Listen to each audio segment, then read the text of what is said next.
Assalamualaikum warahmatullahi wabarakatuh. Perkenalkan, nama saya Bimo Tomo Hidayatullah, NIM 162021010. Baiklah, saya akan mempresentasikan tugas pertemuan ke-7, dasar-dasar akhlak.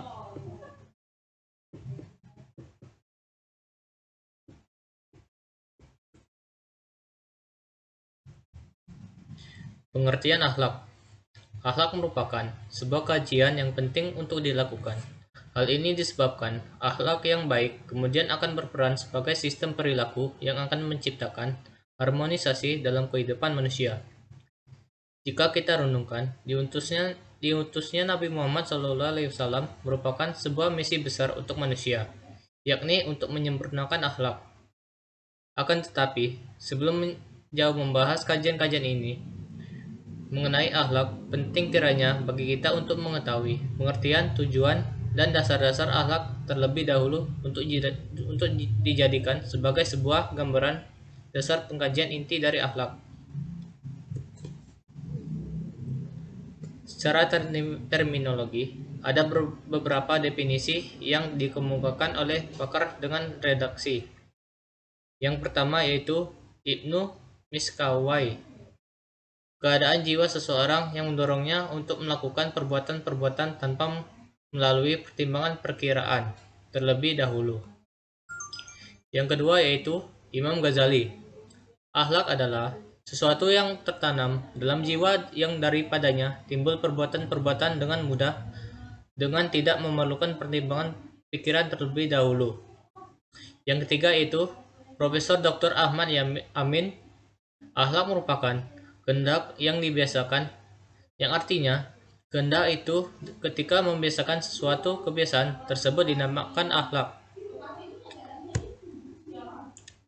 Tujuan akhlak yaitu sebagai makhluk sosial, manusia yang dalam kehidupan kesehariannya selalu berinteraksi dengan sesamanya, sudah barang tentu membutuhkan sebuah tata cara atau cara berkomunikasi dengan baik supaya hubungan yang terjalin menjadi hubungan yang harmonis.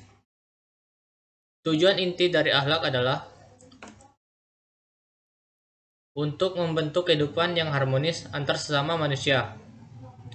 Prinsip dasar akhlak dalam Islam yaitu dalam ajaran Islam yang menjadi dasar-dasar akhlak adalah berupa Al-Quran dan Sunnah Nabi Muhammad SAW.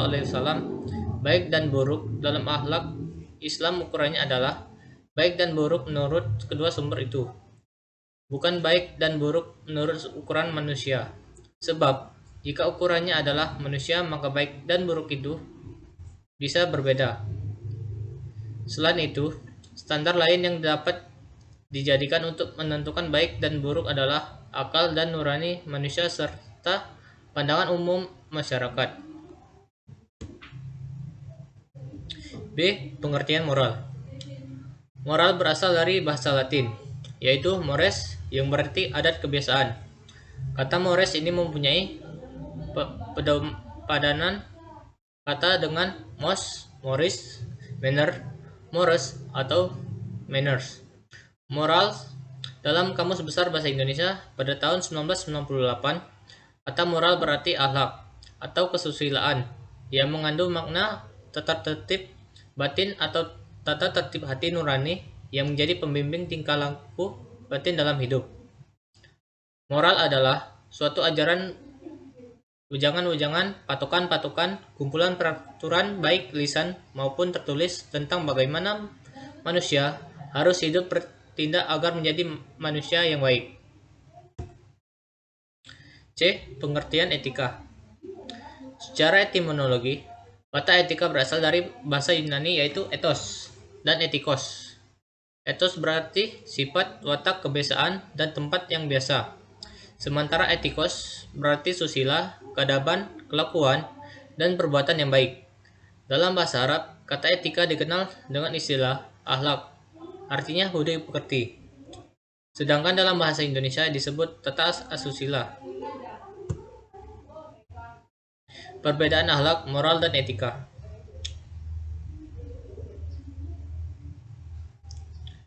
Akhlak yaitu akhlak merupakan Istilah yang bersumber pada Al-Quran dan As-Sunnah menentukan baik dan buruk, layak atau tidak suatu perbuatan.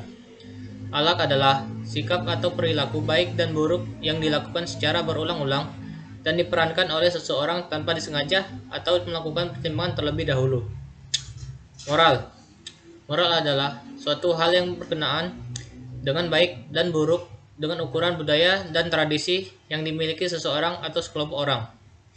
Moral disebut sebagai sistem yang berlaku pada masyarakat, dan akhlak biasa disebut dengan watak, tabiat, atau adab serta sopan santun dalam perspektif Islam. Etika. Etika adalah suatu ilmu yang mengkaji tentang persoalan baik dan buruk berdasarkan akal pikiran manusia. Etika bersifat asrat akalnya atau perbuatan yang dilakukannya bukan berdasarkan pada keinginan batinnya, tetapi keinginan dari ide yang muncul pada dirinya. Kedudukan akhlak dalam Islam.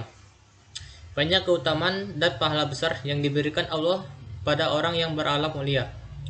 Yang pertama yaitu akhlak mulia menjadi pemberat timbangan amal saleh pada hari kiamat. Yang kedua, akhlak mulia merupakan sebab utama bagi seseorang untuk masuk surga. Hubungan akidah ibadah dengan akhlak. Akidah.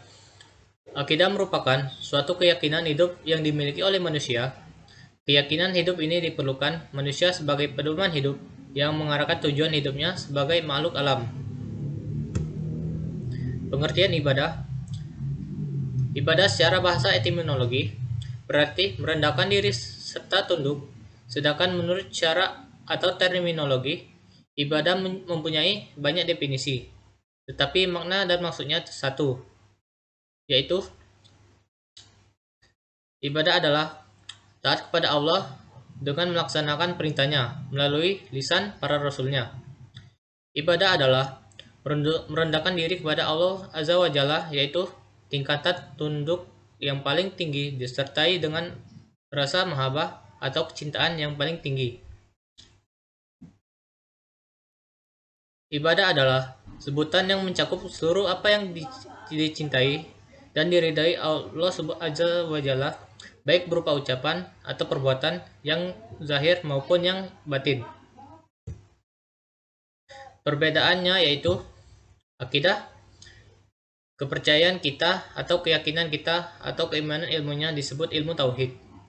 Ibadah, kegiatan atau segala perkara untuk menyembah kepadanya.